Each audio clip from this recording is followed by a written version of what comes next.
How are you approaching the reality of this long journey? I think that comes with the same, kind of the same thing we were all talking about before, is the reality of the long journey initially was probably the most intimidating thing. Once I discovered really early on, how much education would be involved, even in the pre-theology program, as well as the major theological years of study.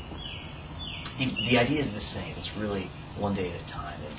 Yeah, I really think that the toughest part is to actually begin the application process, because you're afraid to leave everything behind, but you're really not. You're just on a new path. Mm-hmm. Yeah, and I think all of us probably could say, making that step was probably the hardest part. But and there are sacrifices that come with it, but the benefits, I'm sure everyone can agree here, that come along with that are great. I mean, God's never outdone His generosity. And I think, when you start seminary formation, you really see that. Trying to research back in 2000 to see how long it would take, and it said 6 years, and I was like, you got to be kidding. So it took me another 9 years to finally accept how long it was going to take. Then I realized, you know what, it's not that long. So, I mean, it's intimidating at first. But for me, when I graduated high school, I was not going to college.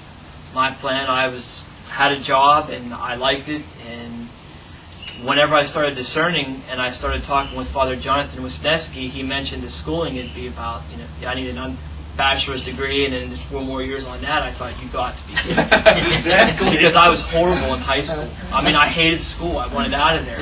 You just never know what you can do if you really trust in God. And the academics can be intimidating, but once you get there, you see the professors are really behind you. I mean, they're there to work with you, to really support you and help you through it, because they really do want to see you succeed. So that can be a great intimidation, but I think once you get there, you really see that it's very doable. And also, Jim, just a little bit ago when we were talking, you brought up a good point. You said a lot of guys, whenever they enter, they think, because they sign up and go to seminary, that they're committed. That this is something, I got to do because I signed up. And really, that's not the case at all. We all know guys that, enter and later on decide that this isn't what God's calling them to do, which is what seminary formation's for. And those guys, whenever they leave, they always leave there better men, I think, whenever they enter. But they're also very well respected by all their brothers that they leave behind for taking that step, to at least give it a try. So I think that's one thing, that guys need to know, that, just because you come to seminary doesn't mean that you're committed to being there, all 8 years or 6 years. Right.